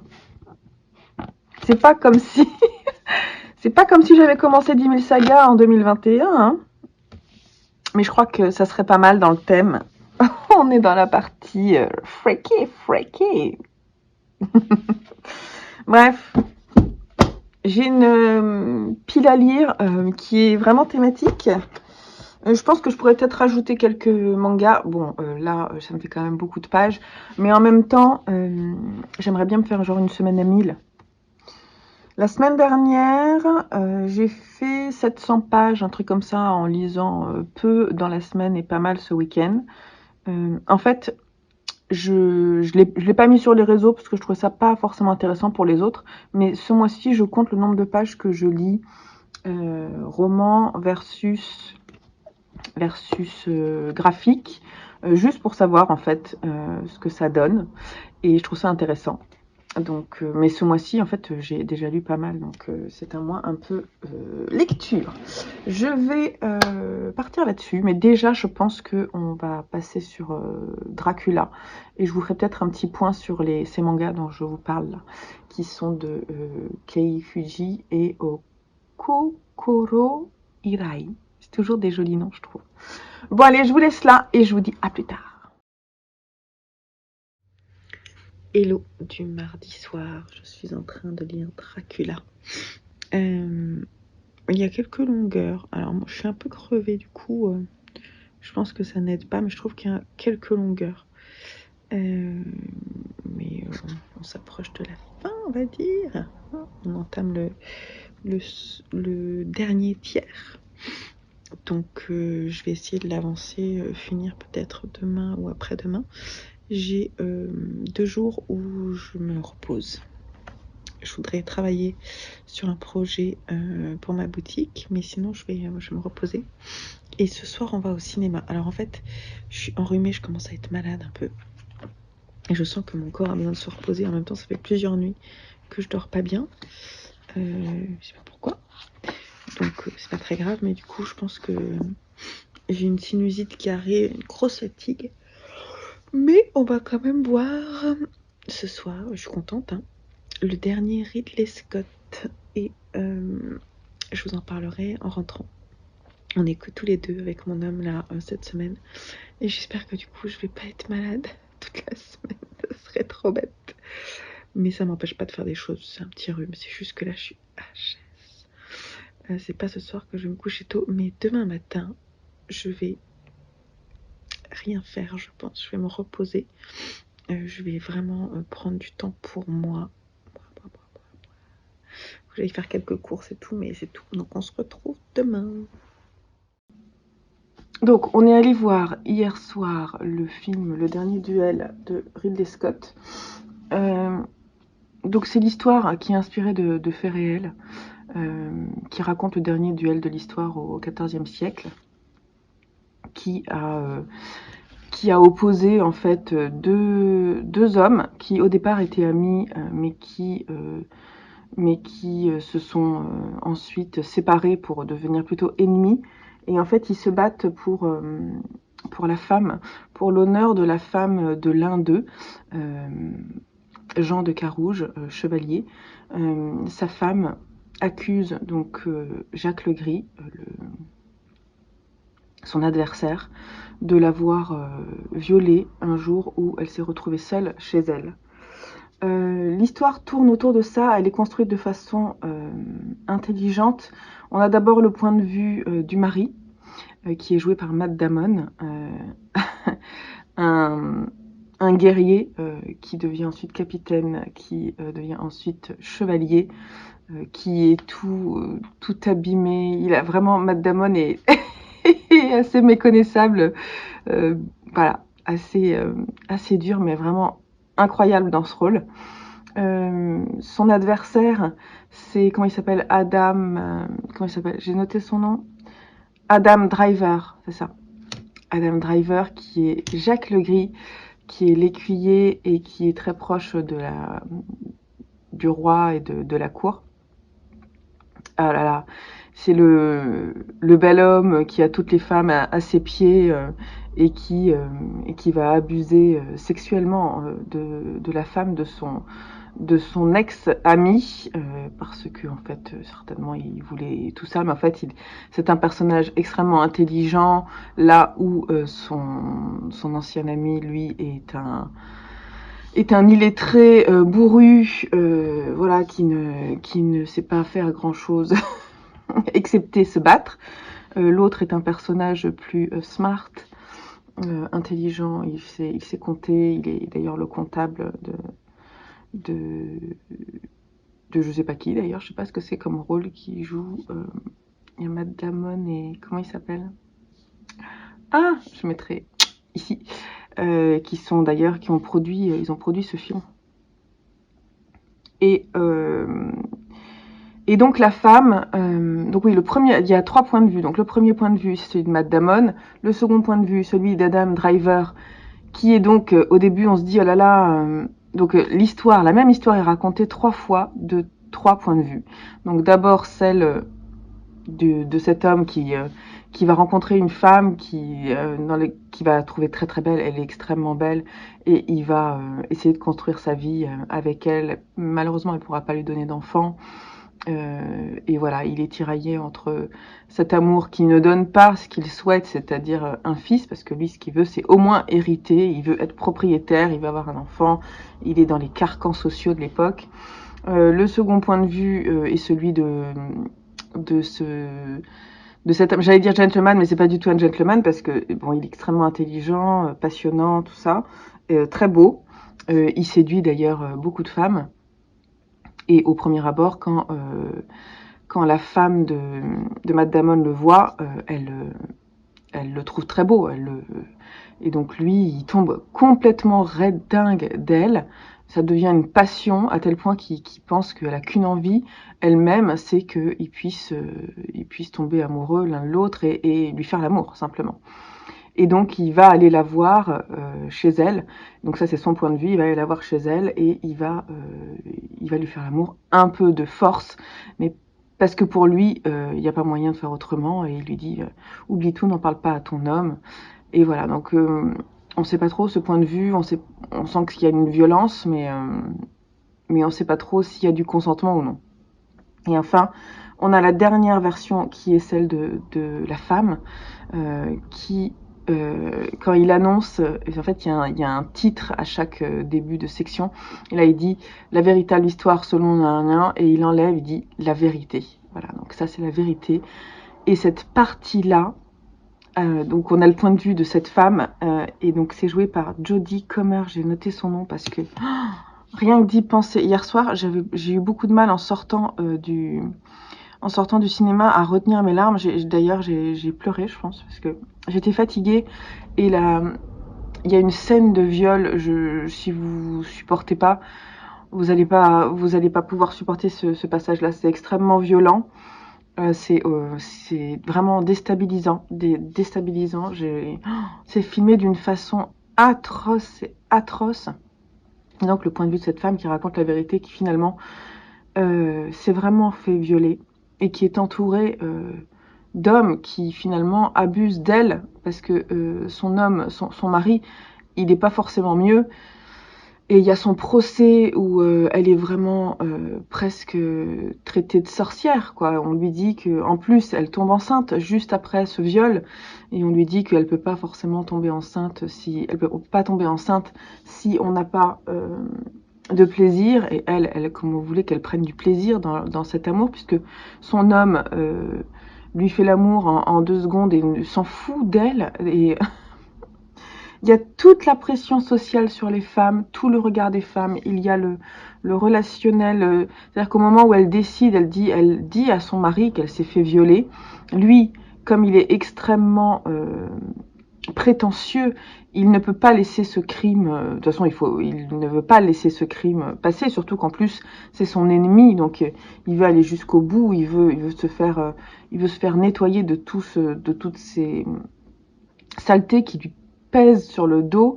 Et donc il va aller au procès, pas pour sa femme mais pour son honneur. Et voilà, donc elle voit ça de son regard et elle se dit mais c'est pas possible. Et il y a une scène où elle est passée en fait, elle est passée devant les juges dont une grande partie est le clergé, qui sont pas forcément les mieux, hein. Et il y a et juste après elle lui dit ses 4 vérités. Et cette scène-là, mais elle dit ses 4 vérités à son mari. Et cette scène-là, elle est juste hallucinante. Cette actrice est tellement belle et pure, et elle a subi ça, et en plus elle est intelligente, donc elle est lettrée, donc elle lui envoie elle lui dit tout ce qu'elle pense, et lui il reste sans voix, quoi. Il en perd sa violence en fait. Bon bref, tout ça pour dire que j'ai adoré. Je ne suis pas sûre que je serais capable de le revoir parce que vraiment ça a été très très dur à voir. La scène en fait du dernier duel dure, je dirais bien 10 à 15 minutes. Salut Pim. Et c'est pareil, c'est atroce. C'est atroce. Et voilà, je vous conseille de le voir. Vraiment, moi j'aurais préféré que ce soit sur un écran un peu plus grand parce que la salle était petite, mais j'étais quand même dedans du début jusqu'à la fin.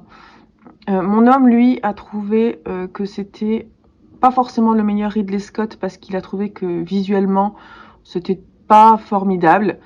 Moi, j'ai trouvé la scène du viol vue de 2 points de vue différents tellement hallucinante. J'ai trouvé que c'était très intelligent parce que justement on filme les mêmes scènes, mais il y a toujours des petites choses qui changent, et du coup on comprend que on voit ce qu'on veut voir, hein, souvent, et que la vérité n'est pas forcément dans ce qu'on pense qu'elle est. Elle est voilà. Et donc cette histoire de consentement, on peut le replacer aujourd'hui, et je me suis dit vraiment en sortant de ce film que j'avais une chance incroyable de n'avoir jamais vécu ça déjà, et puis de ne pas vivre à cette époque-là, parce que j'ai l'impression que toutes les femmes étaient abusées, qu'elles soient mariées ou non. Donc c'était tellement atroce que voilà, bref.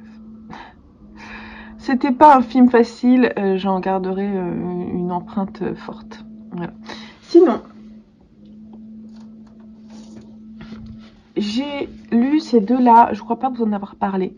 Je vous ai dit que j'avais lu les 2 premières, si je me souviens.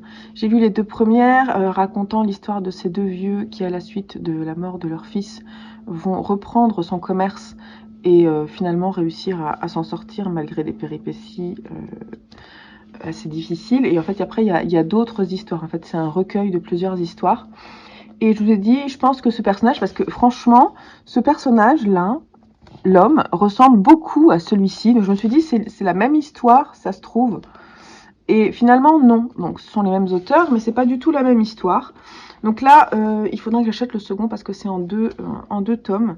Et celui-là, déjà, première chose, il se lit pas dans le sens du manga. C'est un graphique qui se lit à l'européenne. Et il est en couleur. Donc c'est autre chose. Alors que celui-ci, il y a quelques pages en couleur. Et ensuite, c'est en noir et blanc. Et c'est dans ce sens-là de lecture. J'ai préféré celui-ci à celui-ci. Donc je sais pas en fait si je vais l'acheter. Je vous dis que j'allais l'acheter, mais en fait je suis pas sûre d'acheter la suite.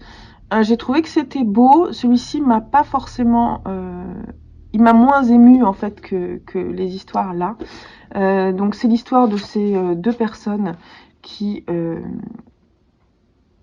font des activités, donc c'est des personnes du 3e âge, ils font des activités pour pouvoir être avec des amis, continuer à se sociabiliser. Et en fait, ils vont se rencontrer et lui va craquer pour elle et elle a plus de réticence suite à la mort de son mari. Elle en était très proche et lui aussi était très proche de sa femme. Et en fait, au lieu de construire une nouvelle histoire, ils vont essayer d'enrichir leur histoire d'amour avec leurs souvenirs et leur passé, tout en rendant hommage en fait aux personnes qu'ils ont aimées avant. Et c'est très très mignon. J'ai trouvé ça mignon, j'ai trouvé ça touchant. Les dessins sont beaux. Bon après, j'en garderai pas forcément un souvenir incroyable de celui-ci. En revanche, celui-là, j'ai adoré. Alors déjà, l'histoire de ces deux vieux là, c'est plutôt chouette, mais c'est pas l'histoire qui me plaît le plus. En fait, ce qui est très intéressant, c'est l'histoire de transmission. Ça, c'est très très mignon, très en même temps assez réaliste parce que il y a la maladie. Elle a un début de cancer. Mais en fait, il s'en sort. Lui, il en peut plus parce qu'il est vieux et qu'il faut qu'il travaille beaucoup et qu'il a beaucoup à apprendre parce que lui, c'est un ancien pêcheur. Donc, le milieu de la restauration, il y connaît rien. Donc, j'ai trouvé que ça, c'était chouette. Ils prennent des risques. La vie n'est pas terminée quand on est âgé. On a encore des choses à vivre. J'ai trouvé ça très beau. Les expressions sont belles. Cette vieille, elle est vraiment très belle. En plus, ils ont perdu leur fils, donc c'est terrible. Mais en même temps, ils ont à leur charge leurs deux petits-fils, donc ils tiennent le coup parce que la vie est là malgré tout. Voilà. Donc ça, j'ai trouvé que c'était assez beau, c'était sympa de les suivre sur 3 petites scénettes. Ensuite, j'ai bien aimé l'histoire. Après, il y a une histoire d'un gant de baseball. L'histoire d'un petit garçon qui a perdu son papa et qui aimerait bien avoir un entraînement, devenir bon en baseball, mais il est très triste parce qu'il voit souvent ses copains s'entraîner avec leur propre père. Et lui, il a que sa maman. Et sa maman, elle va prendre les devants et elle va l'entraîner. Et c'est juste ça. Mais c'est juste ce qu'il faut pour dire, ouais, bah oui, voilà. Donc non, changeons notre perspective, mais allons-y, faisons ce qui nous plaît. La vie est encore là, elle est encore belle, on peut faire des choses. L'histoire d'après est très chouette. Elle s'appelle Un bel enfant, qui est l'histoire d'un arnaqueur qui arnaque donc des femmes pour les amener jusqu'au mariage, en fait leur soutirer avant de se marier, leur soutirer tout leur fric, qui va tomber sur une nana qui est loin d'être bête et qui va comprendre ce qui va se passer. Et lui, du coup, il va devoir changer, quoi. Il va devoir évoluer et casser un peu son masque de méchant pour essayer de montrer un peu son vrai visage, quoi, finalement. Alors, mon histoire préférée, c'est pas la plus marrante. Toujours. Hein. C'est la dernière leçon. Alors, la dernière leçon, c'était... Waouh! Alors, c'est une histoire de fou, hein. C'est l'histoire d'un professeur, un professeur d'histoire, qui voit des jeunes. Il a ses élèves, en fait, il les rencontre. Et ses élèves disent, de toute façon, nous, on veut pas aller à votre cours, on préfère faire du baseball, ça sert à rien d'aller étudier, non.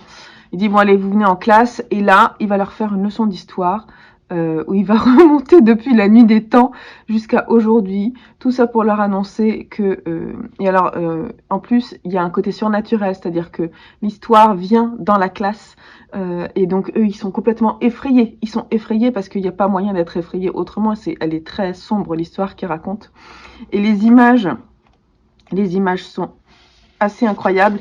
On voit jamais ses yeux à ce gars-là, et il fait flipper quoi. Et c'est sur fond noir. Et les gamins, ils se disent mais c'est pas possible. Et en fait, il annonce,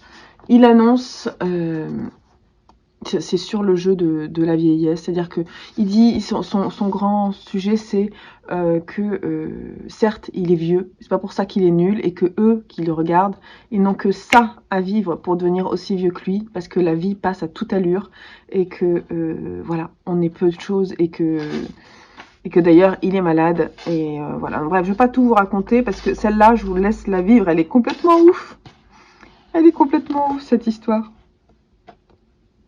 Tout ça pour revenir après sur... il y a toujours l'histoire de baseball, donc je pense que c'est un sujet qui leur plaît bien. Et puis on termine avec les deux vieux qui vont s'en sortir d'une façon assez inattendue. Donc franchement c'était plutôt plaisant à lire, c'était chouette. Tiens, celui-là, et je viens de me rendre compte qu'il a eu le prix Asile de la critique ACBD 2018, et je comprends, franchement, il est vraiment, ce recueil là de petites histoires est vraiment chouette.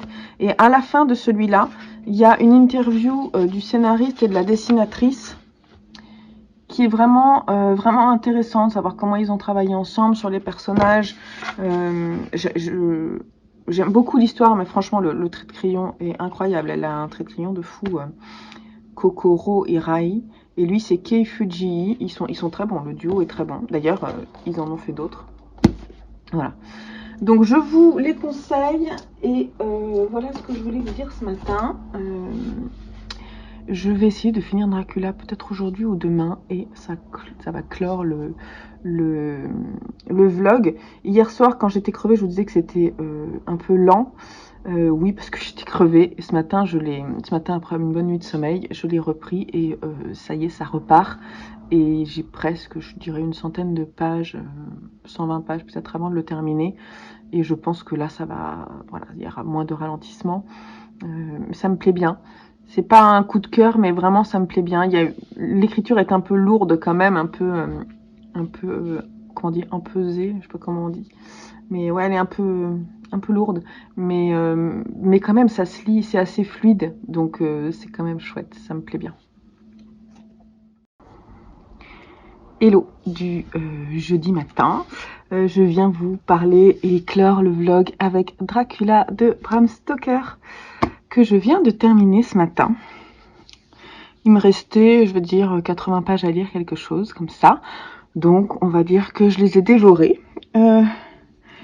Alors, pour vous donner mon avis, parce que je pense que j'ai déjà raconté l'histoire, la forme, sous différents carnets de différents protagonistes de l'histoire, je vais vous dire ce que j'en ai pensé, ce que j'en attendais, en fait, pourquoi j'ai été quand même déçue finalement.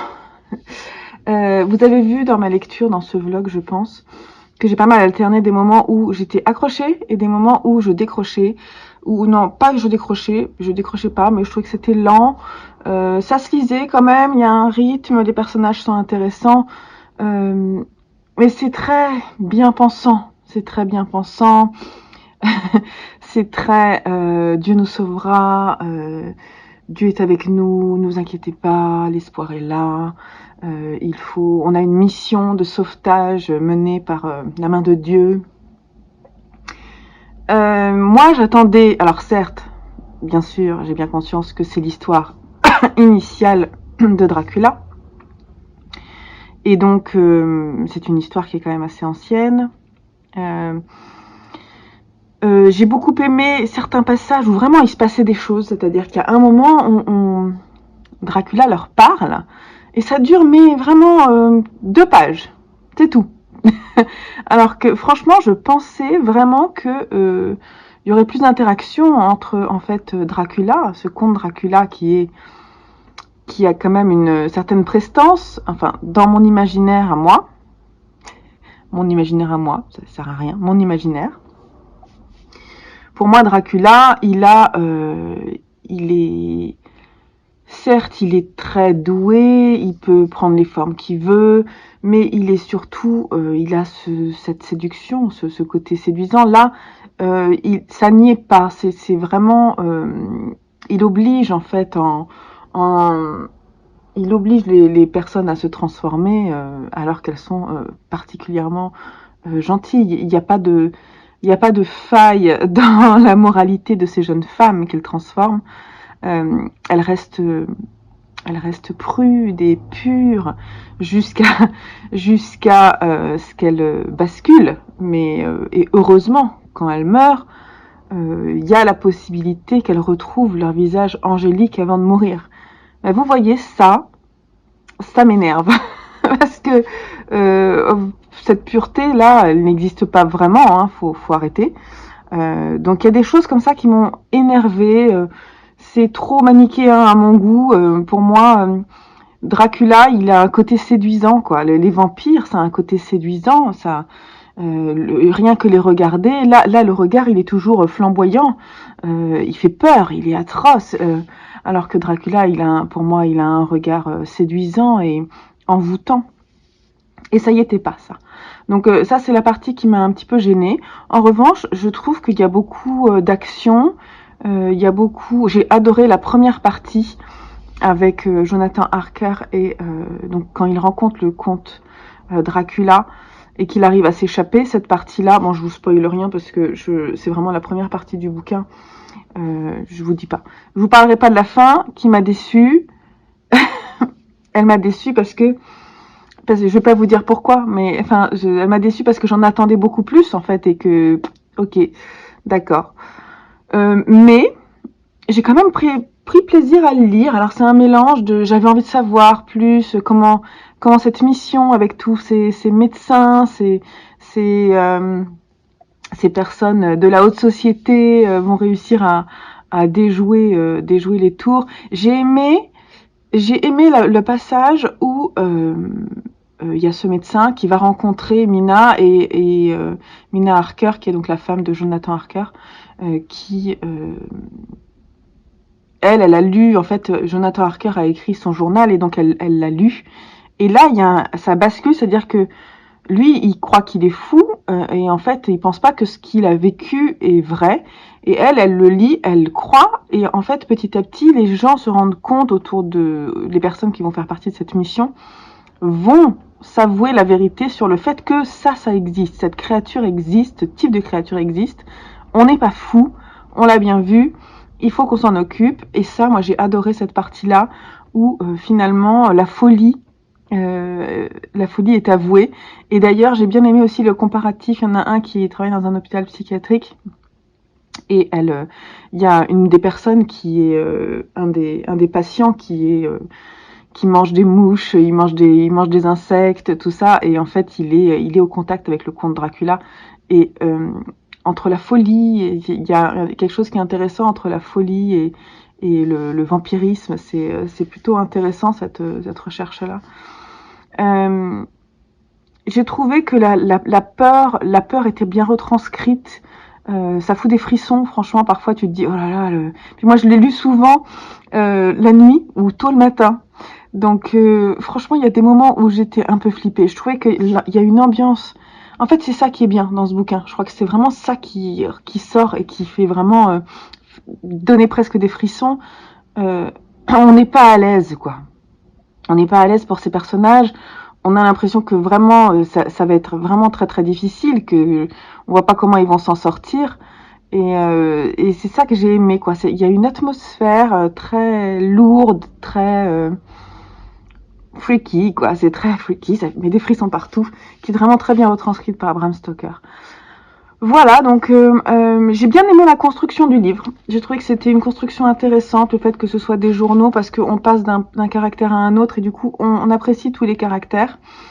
J'ai moins aimé certains passages un peu trop convenus, et j'aurais voulu plus de relationnel entre le vampire, les vampires et les hommes.